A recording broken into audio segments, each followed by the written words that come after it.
Hi, Brittany. Hi.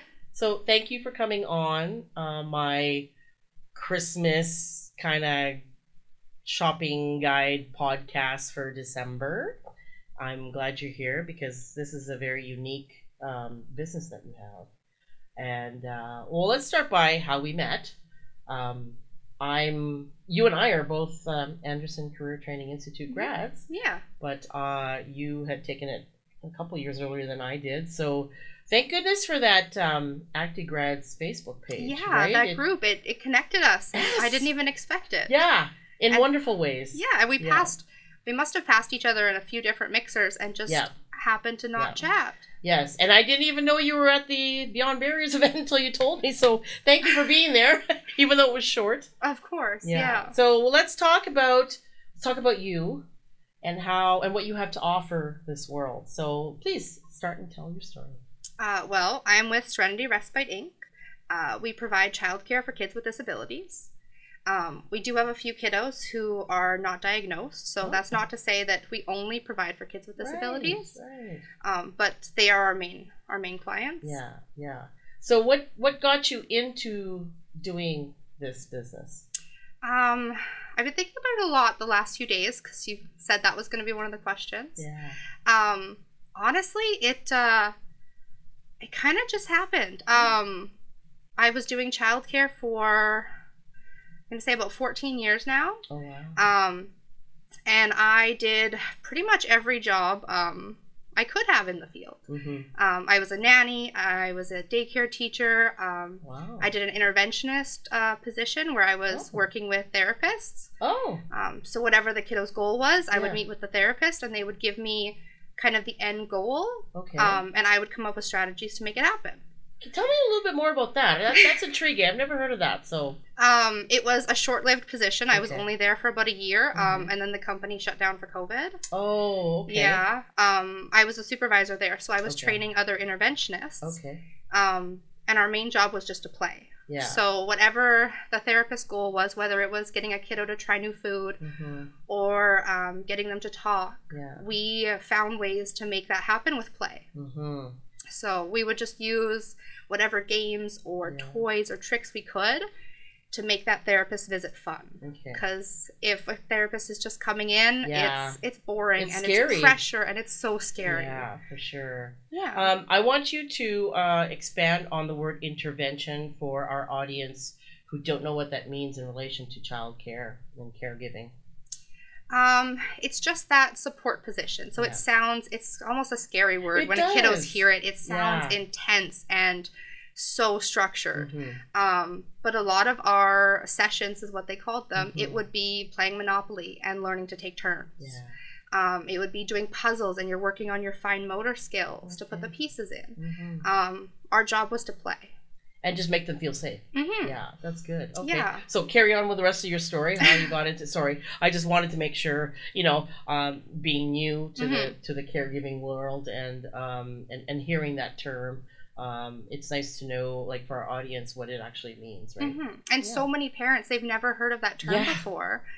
When I say that, there's like, what do you mean there's a person that can make therapy fun? Yeah. What? Yeah. We just go to OT and they just give us things to do and then we leave. And I'm like, no, it should be fun all the time. Yeah, absolutely. So tell me about your journey now from that to where you are today. Well, after that, I did respite for another company. Okay. And it was not a great experience. Oh, no. I was there for a little bit over a year. And the one thing that made me realize it wasn't where I wanted to be was these two brothers I was working with, and they each had a respite worker. Okay. I worked with the one brother for a year. In that same year, the other brother had 6 different respite workers. Oh my goodness. Yeah. So there was no consistency. Oh. Some weeks the worker would just cancel, or they would quit on the spot and not come in. What?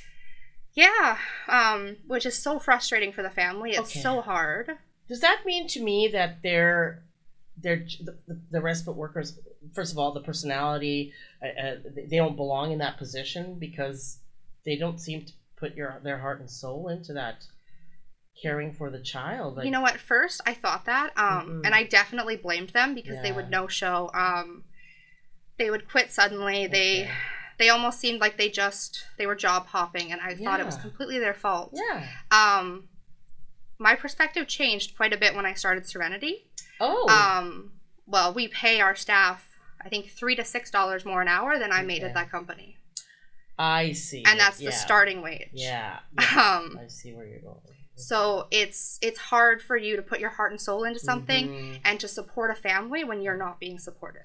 And you're not being valued. Exactly. Yes. Yes. Wow. We are in a care position. And the kind of people who choose that job, they definitely do it because they care. Yes. But then they burn out. Yeah. That's a big one. I actually just ran into one of the staff I was working with those boys. Oh, okay. I was Christmas shopping, and I bumped into her, and she is in a completely different field now. She's left childcare completely because she was so burnt out. Yeah. And that's one thing we don't want to happen with our staff. Yeah.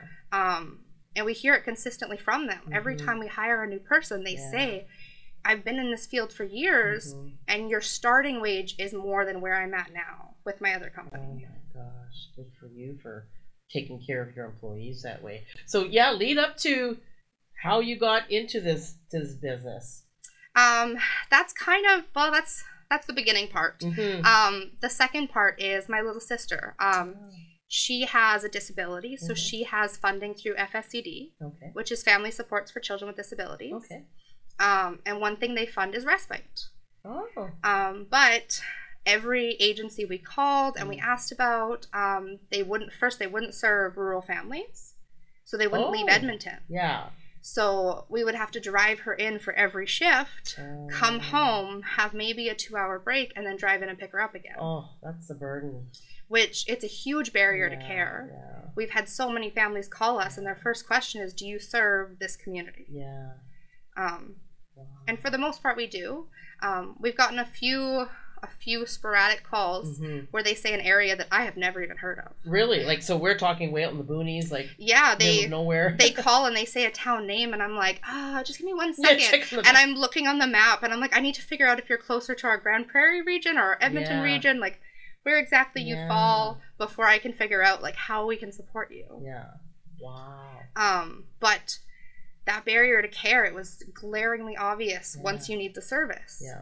And it's one of those things, you don't know what you don't know. So until it came up, I had no idea that there was such a barrier for families getting respite. So how soon, when you realized this was a hurdle, how soon did Serenity Respite come into play? I would say within about 6 months. Wow, that's fast. Yeah. It was 6 months for the incorporation, the insurance, for getting everything lined up. Yeah. And then it was a huge battle getting funding. Oh, please talk about that. Yes, there are so many hoops to jump through. It was 2 years of probably every 2 to 3 months meeting with directors from FSCD. Oh, no. You know, they would say there's enough agencies in Edmonton, you don't need any more. Like, everyone's happy. So I would go and I would talk to all these families, and I got a list of names, and I showed the director, and I said, no, like, this is our wait list. Yeah. We already have 30 families on our wait list, and we don't even have a single staff. Like, I'm just showing you the need that's there. Yeah. So finally they conceded, and they gave us approval. We just got that approval May of this year. Oh my God. Yes. So what did you do in the meantime? In the meantime, we were working with private clients. Which is nearly impossible. The private rate is so low that we were just paying staff wages, and that was it. Oh my God. But it was enough to get families supported and to get our foot in the door. Yeah, so... You know what's good about that? What made me think about that is, like, you carried on because you knew that there was a problem that needed to be solved. Yeah. Right? And you saw that there's a demand, and look at it now. Do you know what I mean? Like, that's incredible. So how many years have you been in business now? We incorporated in 2021. Okay. Just recently. We're pretty young still. But you have staff. Yeah, that's amazing. Yeah, it's almost embarrassing because we have not updated the website yet. The website was made in 2021 when it was just myself and one other staff. Oh my gosh. So every review on our website has my name on it. Yeah.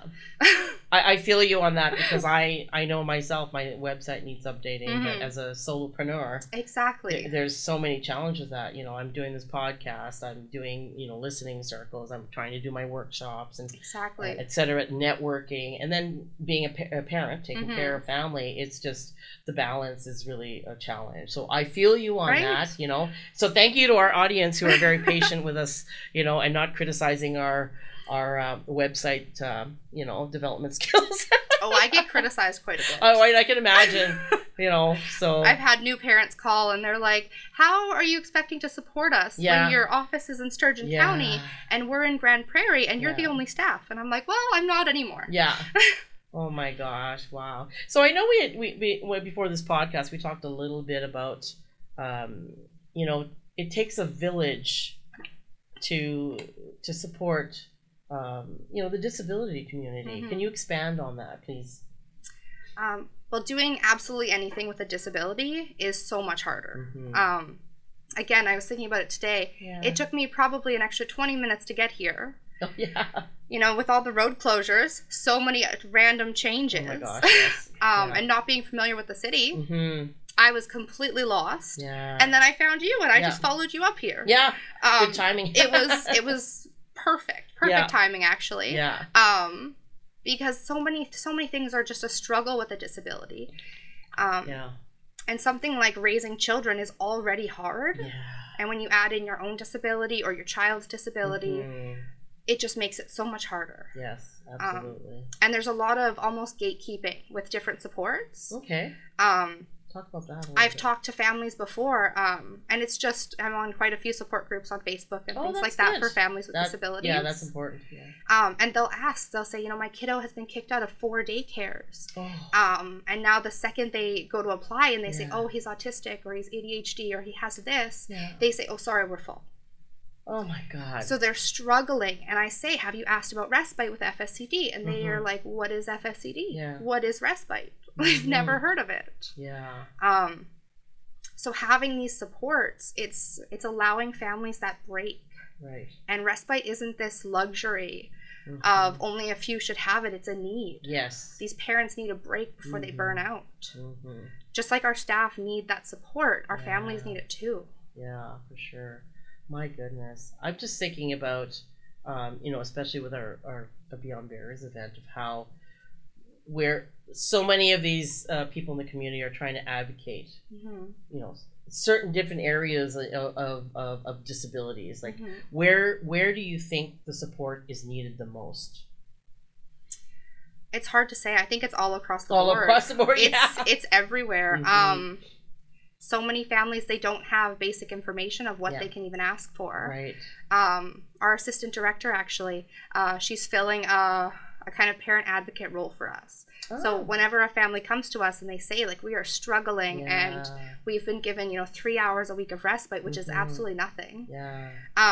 It's not enough, and we are drowning. She's the person who reaches out for them. She's the one that advocates for them. And it's silly things sometimes. I've had, I think, 4 calls with FSCD caseworkers this week, just saying families are struggling, they need more. Even something simple like a typo in their contract that can derail care for months. Yeah. We have a kiddo, she started with us July 1st. Her contract just got corrected on Friday. And how long has that contract been in? Since July 1st. Oh my gosh. So her contract is half over. Oh my gosh. And it was just corrected. Which is very unfortunate. Thankfully, we were in a place where we could provide care for them without the contract being in place. And because it was approved from July 1st, we can now bill for all of our hours. Okay. Wow. Yeah. Jeez. Yeah. Oh my gosh. I'm just thinking about, especially with the rural families. And then I know I've talked to other families, parents who struggle with their children in school of not being inclusive. I know that. Do you find that, things are changing now as opposed to maybe, before you started Serenity? Like, how do you feel? Because disability has come in the forefront. Diversity and inclusion has come in the forefront, I feel.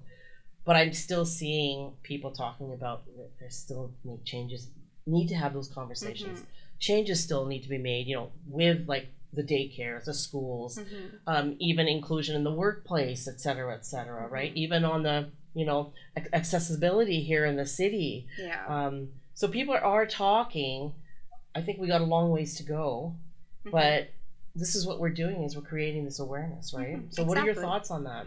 I think it's a good start, that there is more conversation about it. I don't think it's progressing fast enough. Yeah, that's what I'm hearing. Yeah, it's we have a lot of kiddos who miss a lot of school because the teachers are overworked and they just don't have the support themselves to be able to care for the kiddos. It comes down to, you know, funding, it comes down to training, it comes down to it just a lot of burnout again in these fields. I see progress happening, which is good. Okay. But still, there's still a long way to go. Oh my gosh. Well, we just got to continue having these conversations. We got to continue having events like the Beyond Barriers, right? Because what I did see was, you know, a lot of feedback from attendees saying that I didn't know that there was this organization that provided this service or support. Exactly. Right? And then I love that I was able to showcase entrepreneurs with disabilities, you know? Right. Because we're showing the world that we're like, this is so neat. Like, I'm sure I myself might have a disability that I don't know of, right? Like people aren't diagnosed or whatever, right? Yeah. So you can't say that someone is normal these days, right? So I think it's important that we take away that stereotype and it's people with abilities, unique abilities. I think that's the most important thing, right? So let's go on to your business now. What do you offer? Give me that whole spectrum. We offer a bit of a unique kind of service. A lot of respite and even childcare. It's kind of, you sign up and you get what you get. Yeah. We take a lot more time in setting up our matches because we're going for long-term care. Absolutely. I've been with my kiddos personally for 2, 6, and 12 years now. Wow, that's good. Yeah. Oh, wow. And that's what we want for our families. And it's like a family. Exactly. Like especially 12 years, 6 years. They know you as family, right? It's funny you say that, actually. My little sister's respite worker, she joined us for birthday dinner. Oh, yeah. Oh my gosh. And it was interesting. They are vegetarian, and we had Chinese food, so I had to call the restaurant and say, "Can you please make everything vegetarian, but can you separate it?" Oh yeah. And it was such a long conversation of like, "You want me to cook the rice and the chicken separately?" And I was like, "Yes." Yeah. And I need it packaged separately, and I need it to not touch. But they are like family. They're with us. They're supporting us. And it's fostering that connection. Yes, that's what I was gonna say. The connection is so important, you know, especially when you become to that, you know, that many years, 6, 12 years. Yeah. And try to break it, and I'm sure that the kid, it's like an attachment, right? The child is now attached to you. They consider you part of the family. Why not be part of those celebrations? Right. Yeah. And even the successes and the failures, like the graduations, or, you know, maybe even when their heart breaks, you know, right? So, oh, wow, that's wonderful. And I see, you know, just for myself, in the foster system, it's not consistent, right? It's the connection's made, and all of a sudden you're onto a different family sometimes, right? So that's very important. So glad you do that. Yeah. Okay. My one kiddo, the one I've been with for 12 years, he actually called me when his mom got COVID because I was the person he wanted to talk to. Oh, that's a tight connection right there. That is a strong connection. Yeah. Wow. It was funny timing too. I was actually interviewing with a family doing an intake, and one of their strongest beliefs was that they needed no staff turnover. They wanted as low as possible. Yeah. And in the middle of that, my kiddo called me. Oh my gosh, that is so sweet. Oh my gosh. You know what? So let's delve a little bit into staff turnover, because that's a important factor in maintaining connections, right? So for me, you know, from my experience working out in whatever corporation, you were just a number, and you were easily replaceable, right? But when you think about that, a lot of these companies don't realize it costs money to replace you still. Yeah. Right? So please expand on that for me, because we need to, again, have those conversations, right? When it comes to businesses, what's the important part of keeping these employees and the staff? Well, it's funny you mentioned that, and we talked about wages earlier. I actually have a business advisor, and he's my financial advisor as well. Oh, good. And one of the things he recommended was that since we're just starting out, we should start our staff at minimum wage. Okay. And that won't work. I shot that idea down very quickly. Yeah. Because that's what all the other agencies are doing. Yeah. Right? Yeah. We don't want a body in the door. Yeah. To just get to know a kiddo and then move on to something else, to be properly paid. And that's not what we're looking for. Yeah. It leads to staff turnover. It leads to burnout. It leads to client dissatisfaction. And it's not what we're looking for at all. From a business sense, I understand why he was suggesting it. It makes sense, right? You want to save that money. You want to be able to grow. It's brilliant. I get it. But in the business sense. Yeah. When that's your goal about numbers. Exactly. But we're talking about the human Exactly. part. Yeah. Exactly. We care about our staff. We want them to stay. We want them to be happy. Yeah. And how do you do that? It's a lot of asking them what they need and kind of what they want. Yeah. Right now we're looking into benefits plans. Oh, wow. And one thing we've consistently heard is that quite a few other agencies offer benefits. However, the agencies that do are paying their staff $17 an hour. Oh, geez. We just recently hired a new staff, and she started at 23, and she mentioned benefits. And I said, we're trying, but we need to figure out how we can make the budget work, obviously. For sure. Yeah. And she said that the company she's at, they offer benefits. So I asked, you know, what was your salary there? What was your wage? And she said that she started at, I think, 15 an hour, and a year later she went to 17. Oh, okay. And on day one with us, she was at 23. Okay. So that kind of evens it out, actually. Kind of evens it out a little bit.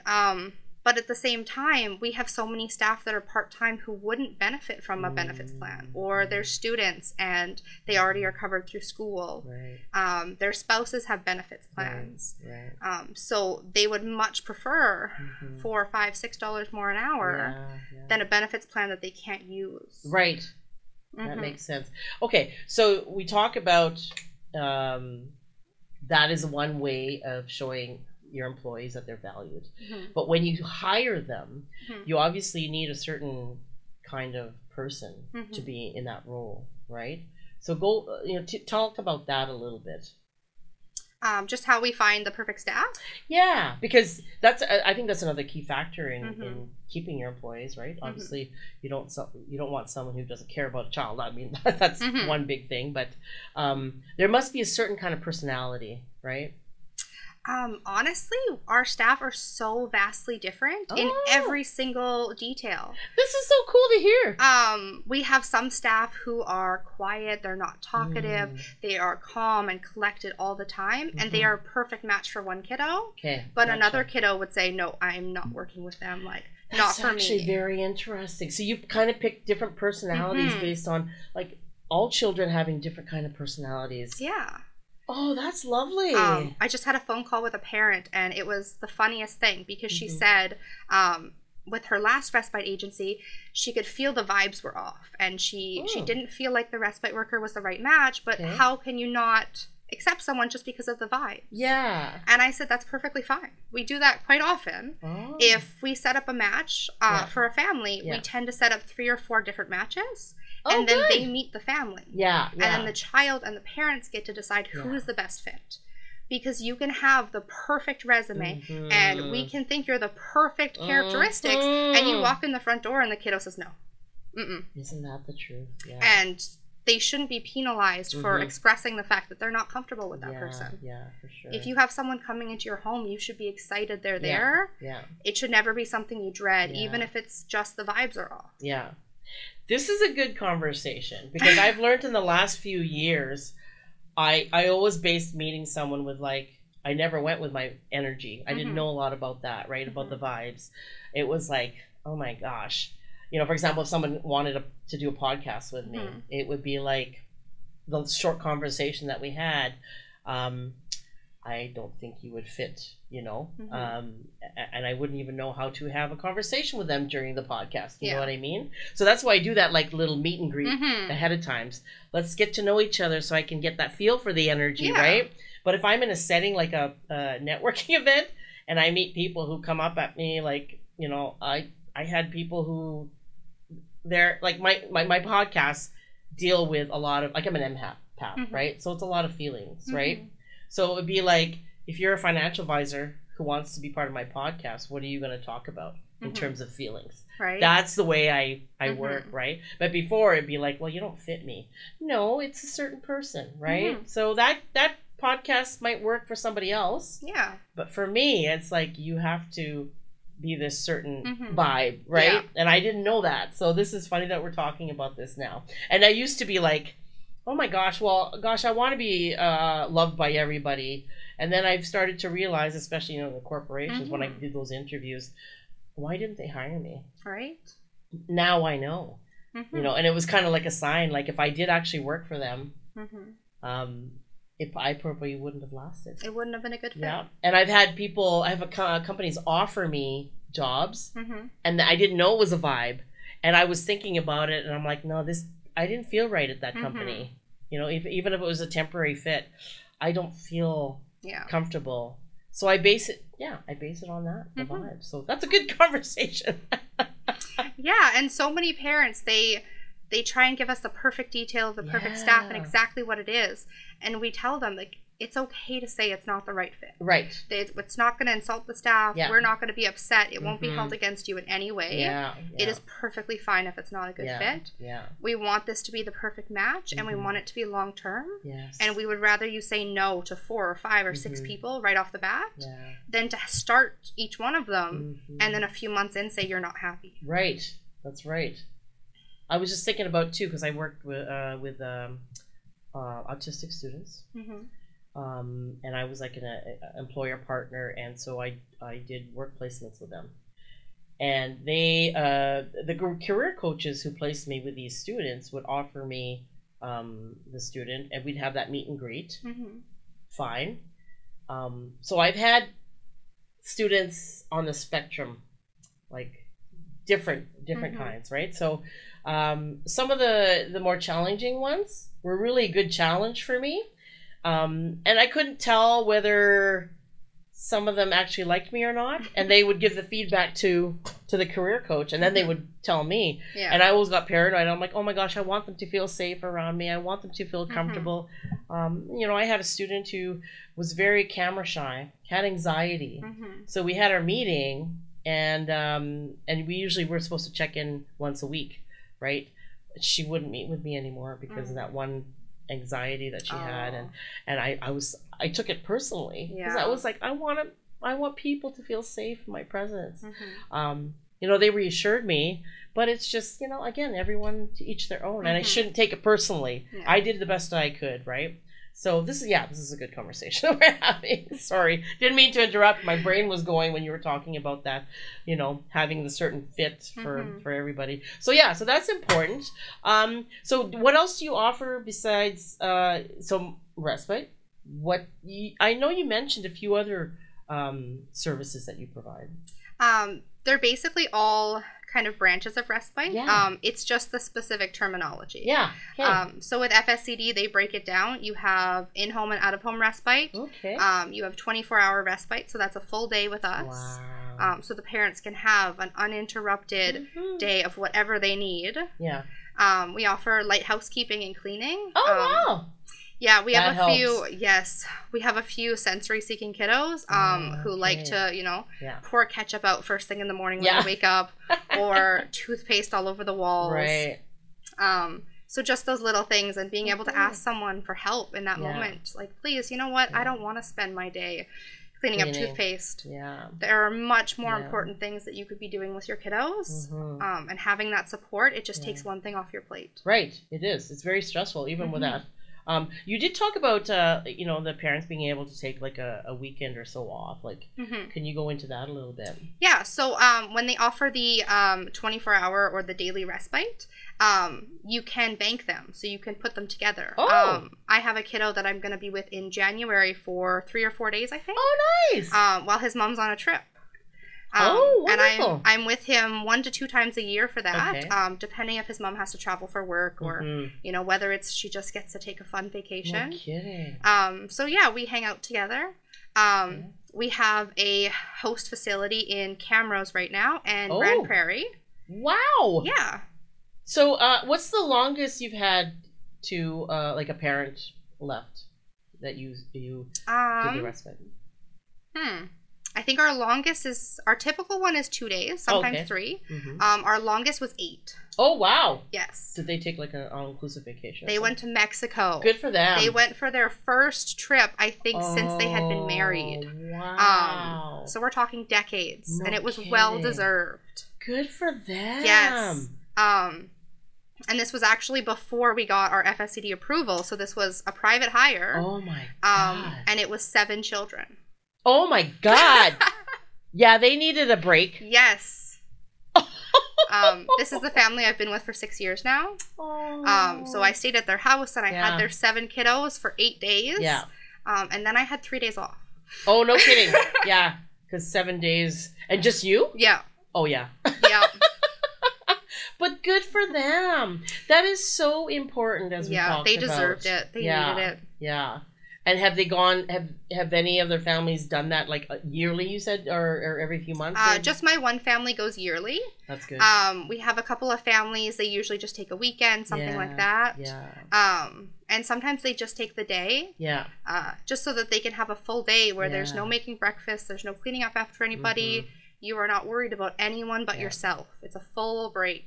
I feel you on that with me having kids too as well. Right? Oh my gosh, yeah. I do a lot of my work when, because I also have seniors in my home and then my kids. So it's, I call it a day of distraction, right?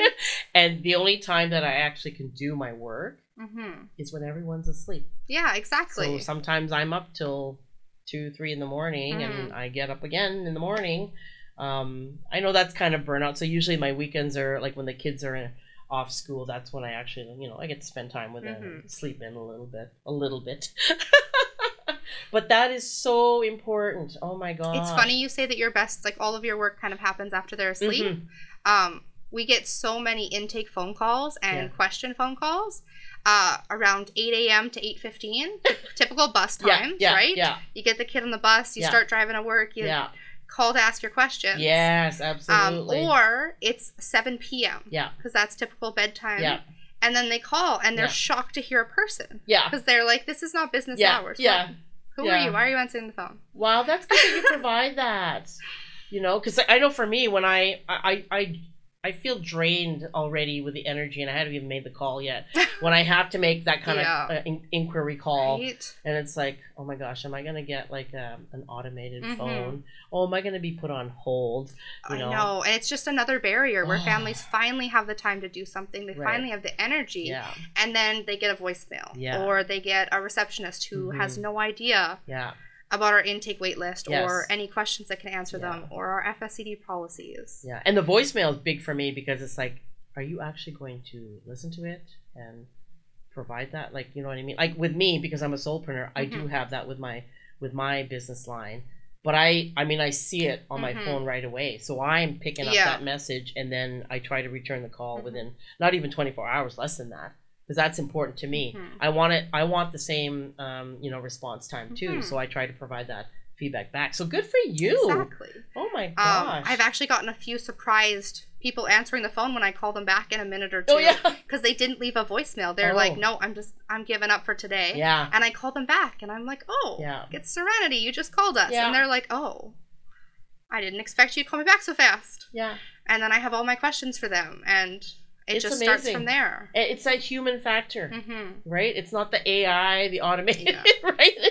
Let's try to take that away. Oh my gosh. Well, we have so many families. Their intakes start calm and they ask a few questions and then they burst into tears. Oh. Because it's been so long since they've had a break or they've had anybody. Oh my gosh. One of our last intake calls, one of their questions was, what is your turnover rate? Because we've been on a wait list for 9 months for another agency.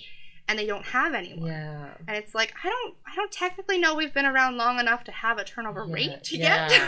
My gosh. But our turnover is incredibly low. Okay. The majority of our staff are still with us. And even the ones that have said that we're not a good fit, it's been for easily solved reasons. Right. We hired one staff. And it's actually the respite worker that's with my sister. But she called and she said, I just don't think it's going to be a good fit. So I asked why. It was because we paid monthly. Okay. And she couldn't wait. Her bills would be past due. Yeah. So next month we switched to bi-monthly. We're doing it twice a month. Look at that. And then next month she called again and she said, I love that you did that for me, but it's still not working because your paydays are the 20th and the 5th. And my rent goes through on the 1st. So we switched it to the 15th and the 30th. And it was an easy fix. Super simple. This is amazing that you are listening to your employees. My God. That means you value them. They matter. Oh my God. Oh my God. I just got goosebumps from that. Well, and so many of them have come forward and they've said that they've never had a boss that really respected them. And I heard that word and I was like, what? Boss? Yeah, what? Yeah. Shouldn't it? Yeah. Like, what? Isn't that hard with titles? Like, I for myself, like, I struggled with, on LinkedIn or wherever, when your business card, having to put a title, like a founder and chief listening officer. I really struggle with that. Just titles, because to me, titles hold power. And I don't want to have that. I want to give the power to the person I'm listening to. So I prefer to say your friendly neighborhood listener. Right? Rather than like CEO, I will never do that. You'll never catch me ever getting that title because it's like Hitler to me. You know? So, well, it's hilarious because someone will ask me what I do for work and I say, oh, I'm a respite support worker, which is true. I'm still with several of my clients, so I am in that position. Yeah. But I've been caught a few times where someone will say, you're the director. Oh. Or it's your company. Yeah.